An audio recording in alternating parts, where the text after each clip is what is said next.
یعنی ایسا صدقہ کرنا، ایسا مال خیرات کرنا کہ جو دوسرے کے لیے تکلیف دہ بن جائے، یہ نہیں ہونا چاہیے۔ اب آگے جو حکم بیان فرمایا جا رہا ہے، یا ایھا الذین آمنوا لا تبطلوا صدقاتکم بالمن والاذی، اے ایمان والو اپنے صدقات کو، اپنے صدقات کے اجر کو تم احسان جتلا کر اور لینے والے کو تکلیف دے کر باطل مت کرو۔ یعنی یہ بڑی واضح بات ہے کہ اگر آپ نے احسان جتلایا، اس کی تشہیر کی، پوری دنیا کو بتایا کہ میں نے آج 1,00,000 روپے خیرات کر دیا ہے، تو یہ تشہیر تو ہو گئی، لیکن آپ کا اجر گیا۔ اگر آپ کی یہی آرزو تھی اس صدقے کے پیچھے کہ آپ کا نام بڑے دینے والوں میں آئے، یا فلاں ادارے کے آپ بہت بڑے ڈونر ہیں، تو پھر تو آپ سمجھیں کہ آپ کا اجر تو گیا، آپ کو جو ہے وہ ٹھیک ہے تشہیر مل جائے گی۔ قیامت کے دن اسی قسم کے تشہیر پسند لوگوں کو جب اللہ کے بارگاہ میں لایا جائے گا، تو وہاں ان کو ان کے صدقات وغیرہ کا اجر باطل ہونے کی خبر دی جائے گی، تو ان کے سمجھ میں نہیں آئے گا کہ ہوا کیا ہے۔ یعنی احادیث میں ایسے مضامین وارد ہیں جس سے اندازہ ہوتا ہے کہ انسان کہے گا کہ میں نے تو یا اللہ تیرے نام پہ سخاوت کی، یہ کیا، پتہ نہیں کیا کیا کیا، تو فرمایا جائے گا تم نے سخاوت کی تھی، تمہیں سخی کہہ دیا گیا، ختم ہو گئی بات۔ اب کیا ہے؟ مطلب یہ ہے کہ تم نے دنیا سے یہ چاہا تھا کہ وہ تمہاری تعریف کرے، ہو گئی، اب کیا کرو گے؟ یہاں بھی ایک مثال بیان فرمائی گئی کہ یہ تکلیف دے کر اور احسان جتلا کر جو صدقہ دینا ہے، یہ بالکل ایسے شخص کی طرح ہے جو لوگوں کو دکھانے کی خاطر تو صدقہ کرے، لیکن نہ اللہ پہ ایمان لائے نہ آخرت پر۔ یعنی ایسا صدقہ، آپ قرآن مجید کی آیت پہ غور فرمائیں کہ ایسا صدقہ جو شہرت پسندی کے لیے دیا جائے اور لینے والے کو احسان جتلا کر دیا جائے اور لینے والے کو تکلیف دی جائے، یعنی کسی طرح سے بھی، جیسے اکثر ہوتا ہے کہ لائن ٹوٹ گئی یا کوئی ایسی بات ہو گئی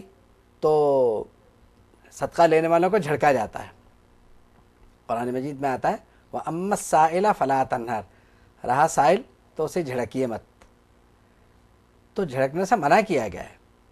تو اکثر و بیشتر یہ ہوتا ہے کہ جھنڈلا کر اسے جھڑک دیا جاتا ہے اور یعنی اس کی عزت نفس کو مجروح کیا جاتا ہے۔ تو ہر وہ فعل جو اس کی عزت نفس مجروح کر دے وہ ریاکاری میں آ جاتا ہے۔ ریاکاری ایک علیحدہ باب ہے جس پر گفتگو کسی وقت میں ہوگی۔ فرمایا کہ اس صدقے کی مثال ایسی ہے جیسے کافر ریاکار، یعنی جو کافر ریاکار کا یہ ہوتا ہے کہ آخرت کے اجر کا تو مسئلہ ہوتا نہیں، اس کا مسئلہ ہوتا ہے کہ ہماری دنیا میں، اسی دنیا میں جو کچھ ملنا ہے مجھے مل جائے، کیونکہ آخرت پر تو یقین رکھتا ہی نہیں وہ۔ تو یہ ایک مومن کے لیے بہت ہی خطرناک بات ہے کہ اس کو ایسے شخص سے تشبیہ دے دی جائے کسی موقع پر جو نہ اللہ پہ ایمان رکھتا ہو نہ آخرت پہ، اور جو ریاکار بھی ہو۔ تو یعنی ایسے صدقے کو ایک کافر ریاکار کے صدقے کی طرح سمجھا جائے گا، کیونکہ باطل ہو گیا نا۔ لا تبطلوا صدقاتکم بالمن والاذی، احسان جتلانا اور سائل کو تکلیف دینا، یہ آپ کے صدقے کے اجر کو باطل کر سکتا ہے، نہ صرف باطل کر دے گا بلکہ اس شخص کے صدقے کی طرح ہو جائے گا۔ دیکھیے مومن کا مسئلہ یہ ہے کہ اگر وہ صدقہ کرتا ہے تو کچھ نہ کچھ اجر یقیناً اس کو ملے گا، لیکن کافر کو کچھ نہیں ملے گا۔ مومن کا یعنی 700 دانے سے جو تشبیہ دی گئی اسے سمجھ لے، اور اگر اللہ چاہے اس کا اخلاص زیادہ ہو دینے والے کا تو اس سے بھی زیادہ بڑھا دے۔ لیکن کافر کا معاملہ یہ ہے کہ وہ چونکہ اللہ اور آخرت پر ایمان نہیں رکھتا، اس لیے اس کا صدقہ جو ہے اس کا اجر اسے دنیا ہی میں مل جائے گا۔ اصل میں مسئلہ کیا ہے؟ کافر اور مومن میں ایک فرق ہے۔ مومن چونکہ ایمان والا ہے اور اس کے دل میں ایمان ہے، تو ایمان کی وجہ سے اس کے دل میں جو جذبہ ہے اور وہ نیکی کر کے مطلب یہ کام کر رہا ہے، تو اس لیے نیکی کا اجر اسے ملے گا۔ کافر کا چونکہ ایمان ہی نہیں ہے تو نہ نیکی ہے، جب نیکی نہیں ہے تو اجر بھی نہیں ہے، تو اب جو ملا اسے وہ دنیا میں ہے۔ تو فَمَثَلُهُ كَمَثَلِ صَفْوَانٍ، اس کی مثال ایسی ہے جیسے چٹان، علیہ ترابن جس پہ مٹی ہو، فاصابہ وابل